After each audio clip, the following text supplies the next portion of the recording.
From cultural divides to calls for global unity, the world often seems split. But what if we're more alike than we think? This is episode 7 of 21 Lessons for the 21st Century, navigating the now a deep dive into the myth of civilizational clash and the rise of a single, interconnected global culture. It's really easy to see why that idea takes hold, doesn't it? You just Yeah. look around. Syria, ISIS, Brexit, wobbles in the EU. Hmm. It feels like these big civilizational blocks are rubbing up against each other. Yeah, that whole clash of civilizations narrative, it's been influential and it seems to explain a lot on the surface, but the book we're digging into today, Harari's 21 Lessons, it really pushes back against that. It does. It basically argues that this widely accepted idea, it might be quite misleading, that maybe instead of these separate, incompatible civilizations heading for a crash, We're actually all sort of playing in the same sandbox. kind of, yeah, Yeah. operated within one big global civilization. And a lot of the conflicts we see are more like family feuds within that shared system. Okay, interesting. So our mission here is to really unpack that. Look at the arguments, the evidence Harari presents that sort of chip away at this idea of deep divides and maybe show we're becoming more, well, similar. So first things first, how does the book lay out this clash of civilizations thesis it's arguing against? What's the basic idea? Well, as the source presents it, the core concept is that historically, humans have always been divided into these distinct civilizations, right? Each with its own worldview, its own values, and crucially, these are seen as fundamentally incompatible. So conflict is just baked in. That's the implication. That conflict between these groups is pretty much inevitable. It almost sounds a bit like biology, like different species competing. Exactly.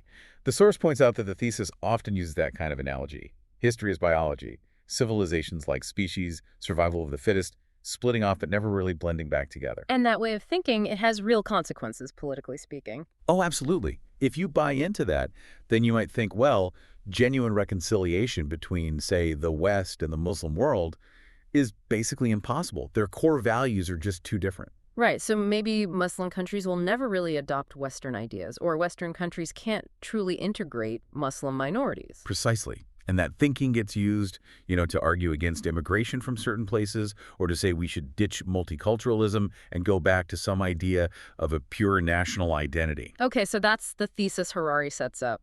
Where does the critique begin? Why does he say comparing civilizations to species is just wrong? Because fundamentally, human groups are just different from animal species in how they're defined. Animal species, they have objective identities rooted in genetics. Their social structures are pretty much hardwired, stable for ages. Think, chimps versus gorillas. Distinct species, genetically separate. They can't merge societies. Right, they split off, and that's that. But humans. Completely different ballgame. Our social systems aren't genetic, they're cultural. And because they're cultural, they can change incredibly fast. The book uses Germany as this really striking example. Yeah. Yeah. In less than 100 years, the people in that region lived under, 6 radically different systems: the Hohenzollern Empire, Weimar Republic, the Third Reich, then split into East and West Germany, then reunited as a democracy. Wow, 6 times. I mean, sure, the language might persist, maybe some cultural things like beer and sausages, but is there some unchanging German essence through all that? Imperial Germany, Nazi Germany, modern Germany. Harari argues pretty strongly no. He challenges this whole idea of static definitions for civilizations or religions. Like, European civilization isn't just democracy and human rights. It's also Sparta, Caesar, the Crusaders, the Inquisition, Hitler, Stalin. They were all part of it. So his point is, European civilization is whatever Europeans make it. It changes. Exactly. It's defined less by some ancient unbroken core and more by the massive changes it goes through. Human groups are always taking old stuff and new stuff and weaving them together into stories that make them feel ancient and rooted. But the identity itself, it's dynamic. Like an individual's life story, right? You can change careers, countries, beliefs. You're still you, but you're defined by those shifts, how you make sense of them. That's the analogy. And for a group like Germans today, their identity isn't just about history. It's about wrestling with the Nazi past while trying to uphold liberal values. That struggle, that transformation, is what defines them now. It's not just preserving something old, it's about navigating the change. Precisely. And the source points out, kind of wryly, that people often insist they're just following ancient traditions. Yeah. But it's easy to say that when your ancestors aren't around to disagree. Huh. Good point. The book gives some examples of this, doesn't it? Like attitudes towards women in some Jewish communities? Yes, the ultra-Orthodox example. Newspapers digitally removing women, like Hillary Clinton or Angela Merkel, from photos. And they justify it citing thousands of years of Jewish tradition about modesty and gender segregation. But archaeology tells a different story about the synagogues from that period. Completely different. Archaeological digs of synagogues from the time the Mishnah and Talmud were written show no signs of gender segregation. In fact, they find mosaics, paintings depicting women, sometimes not even dressed that modestly. So the rabbis writing those texts prayed in places that would be considered shocking today by those claiming to follow their tradition. That's the argument. The source suggests those ancient synagogues would likely seem blasphemous to today's ultra-Orthodox communities. It's a stark example of how traditions get reinvented. Really makes you think about what tradition actually means. It does. And Harari says this isn't unique to Judaism. All religions do it. Look at ISIS, claiming to be the pure original Islam. But the source argues their ideology is actually a very new interpretation. How so? They pick and choose texts, interpret them in this kind of modern, almost do-it-yourself way, often lacking the traditional scholarly background, the ulama. And there's that irony the source mentions about Western leaders trying to define true Islam. Right, like Obama debating al-Baghdadi on Islamic theology. From Harari's viewpoint, arguing about true Islam misses the point. Islam, like any complex human system, doesn't have a fixed DNA. It is whatever Muslims across time and diversity make it, and that's always evolving. So, point one, the biology analogy fails because human systems are fluid, change rapidly, defined by transformation, not some static core. What about the second part, species split? They don't merge. How's human history different there? Yeah, another key difference. Animal species diverge, they split, they can't recombine. Chimps and gorillas, separate paths. Dogs and cats don't merge into Yeah, dog cats. exactly. But human groups, historically, the trend is the opposite. They tend to coalesce, to merge into larger groups over time. Well, think about Germany again. Saxons, Prussians, Swabians, Bavarians, different groups that eventually became Germans. Or France, Franks, Normans, Bretons, Gascons merging into French. Britain, English, Scots, Welsh, Irish forming Britons. And the book even hints this process might continue, like maybe a European identity emerging from these national ones, even with setbacks like Brexit. Yeah, it acknowledges things aren't always smooth or permanent. Brexit is a clear countercurrent, and the UK or EU could unravel further. But the long view, the overall direction of history, Used towards merging. it seems so. 10,000 years ago, countless tiny isolated tribes. Over time, they fused into fewer, larger civilizations. And now, those few are increasingly blending into one single global civilization. So all the divisions we still see, political, ethnic, cultural, economic, they don't necessarily contradict this underlying unity. Harari argues they don't. In fact, sometimes those divisions only work because they exist within a shared structure. Like the global division of labor needs a single market. A country makes cars because it trusts others will grow as food within that shared economic game. Interesting. Interdependence enabling specialization, which looks like division. Okay, let's dive into the evidence for this single global civilization. Yeah. What about shared paradigms? Politics first. Okay, politics. Go back 1,000 years. You had, just a wild mix of political models everywhere. Feudal systems, city-states, caliphates, empires, tribes. Trying to get them to agree on basic diplomacy. Almost impossible. And today? Today, overwhelmingly, we have one dominant model, the sovereign nation-state. Around 200 of them, all fitting into the UN system, agreeing on basic diplomatic rules, international law, more or less. And internally, they adopt similar structures too, right? Parliaments, parties, voting, human rights ideas. You see parliaments in places as different as Tehran, Moscow, Cape Town, New Delhi. Exactly. Even when countries are rivals, they often argue using the same language. Human rights, sovereignty, international law. It's like that Anna Karenina principle the source mentions. Happy families are all alike. Yes, successful states are all alike. They adopt the dominant global package. Failed states tend to fail in their own unique ways, often by rejecting parts of that package. Like ISIS trying to ditch the whole nation-state idea for a caliphate. It didn't work long term. Even groups we might see as rejecting the system, like the Taliban, still sought recognition within it. Right. They wanted a seat at the UN table, basically. Yeah. It shows how powerful that shared political paradigm is. Okay, beyond politics. The source uses the Olympics as a really vivid example of a shared cultural or symbolic system. Oh yeah, the Olympics are fascinating through this lens. Think about Rio 2016. It's this massive display of global agreement. How are athletes grouped? By nation. Not religion, class, language. Nation, opening ceremony. marching nations, flags flying, anthems playing. And the conformity in those symbols is striking when you look closely. Most anthems, short, orchestral, Western style. The book mentions Indonesia's anthem starting My Country, My Homeland, but could easily be Poland's or Nigeria's. Same template. Flags, too. Mostly rectangular, limited colors. Nepal's the odd one out. Yeah.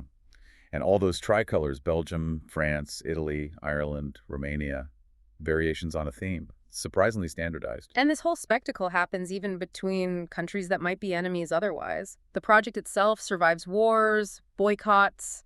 There's some deeper agreement holding it together. Now, try imagining medieval Olympics in, say, 1016. Logistical chaos. Total chaos, yes. Yeah. But the source says the real problem would be politics. Who even counts as a nation? The Song Emperor in China, his subordinates, the Caliph in Baghdad, the local emirs. Europe was just this swirling mess of lords and kings whose territories vanished overnight like King Canut's empire. And no shared symbols, no flags, no anthems, no agreed way to say you win. Exactly. So the modern Olympics, they're not just sport. They represent this huge underlying global political agreement. It's powerful evidence for that shared civilization, even when it looks like nationalism. Makes sense. Okay, what about the economy? How does that show global convergence? Well, contrast, again, pre-modern times. Hugely diverse economic ideas. Money, trade, tax, completely different systems today. It feels like variations on one theme mostly. Capitalism. Pretty much. One giant interconnected global production line. Whether you're in the Congo or New Zealand, your daily life, your economic fate, it's tied into the same theories, the same big corporations, banks, capital flows. The source says an Israeli finance minister and an Iranian one could actually talk shop, right? They'd understand each other's economic language. They would. And the ultimate symbol of this shared economic belief, cutting across all divides. The US dollar. You got it. Harari points out, ISIS might destroy Western statues, but they didn't burn bundles of dollars. Islamic fundamentalists, Mexican drug lords, North Korean leaders, they all trust the dollar. It shows this deep, shared consensus about value, about how the global economy works. Okay, politics, symbols, economy. The last paradigm is our view of nature and the human body. Science and medicine. Right. 1,000 years ago, getting sick meant entering a totally different world depending on where you were. A priest, a shaman, a humorism doctor, an Ayurvedic practitioner, Chinese medicine. Countless systems. And generally not great outcomes. High child mortality, short lives. Yeah. But today, go into a hospital almost anywhere, Toronto, Tokyo, Tehran, Tel Aviv, and it's remarkably similar. White coats, same basic training, same germ theory, same diagnostic tests, same drugs from the same global companies. There are cultural variations still, obviously, but the core understanding Is shared. How the body works, what causes disease, pathogens, how treatments work, antibiotics kill bacteria. Even ISIS, the source notes, when they took cities, they appealed for Muslim doctors and nurses, implicitly accepting the whole edifice of modern global medicine. And this isn't just biology, it's physics too. Our view of the universe. Absolutely. 1,000 years ago, endless different cosmologies. Today, educated people everywhere share the same fundamental understanding of matter, energy, time, space, EMC4. The source makes the point about Iran or North Korea pursuing nuclear weapons. The issue isn't that they have some alien physics. It's that they understand the same physics as the U.S. and Israel. Okay, so the evidence for these shared global paradigms seems really strong.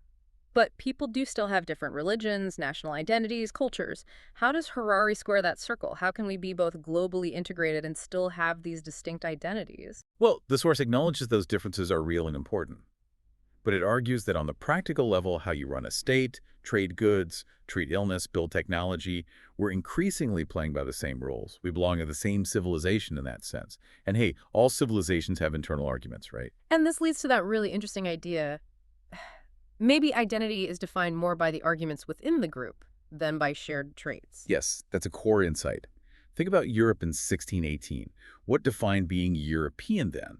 Not agreement, but fierce disagreement over religion, Catholics versus Protestants, Calvinists versus Lutherans. Being European meant caring deeply about those fights. If you didn't care, you weren't really part of it. Or Europe in 1940, defined by the clash between democracy and fascism. Churchill and Hitler were both European in that moment because their conflict was the defining European drama. Right. A hunter-gatherer in Africa in 1940 wasn't European because that whole ideological struggle meant nothing to them. It's like family squabbles you fight most intensely with those you're closest to, identity defined by internal conflict. So fast forward to today, being European in 2018.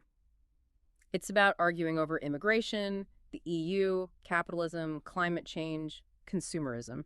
Exactly. And crucially, Harari notes, in those arguments, 21st century Europeans are having remarkably similar debates to people in China or India or Brazil. The dilemmas themselves are becoming globalized. Which suggests future conflicts might not be this clash of civilizations from the outside, but more like intense family arguments within one big, messy global civilization. That's the implication. The really big challenges ahead, climate change, AI disrupting jobs, biotech changing what it means to be human. These are global problems. They'll cause huge fights for sure, Yeah. bigger ones. But they'll likely drive us closer together in interdependence, not pull us apart into isolated blocks. So the conclusion is, despite the noise, the friction, the very real conflicts, humankind is basically becoming this single, maybe quite rowdy global civilization. Yeah, the shared structures, the shared problems, the shared paradigms, they seem to point that way, even if it's far from harmonious. So thinking about this, for you listening, if we accept this idea that we're fundamentally part of one interconnected global system, even with all its tensions, it does change how you might see things. It reframes global conflicts. Maybe they're less us versus an alien them, and more like arguments within a very large, very diverse, and often disagreeing family. We're all grappling with the same big issues, just from different perspectives. Yeah, it shifts the focus from external threats between separate worlds to internal challenges within a shared one, even if those challenges are massive and the disagreement's fierce. And Harari leaves us with this final nudge, this provocation. He acknowledges this recent surge in nationalism we see everywhere. And he asks, okay, if globalization creates problems, which it clearly does, why not just ditch it? Why not go back to good old-fashioned nationalism? It's a real question. Given everything we've just talked about, the deep integration, the shared paradigms, the global nature of our biggest problems, what would actually happen if we tried to truly disentangle? Is it even possible? And what would the consequences be? That's something the source leaves you to really chew on.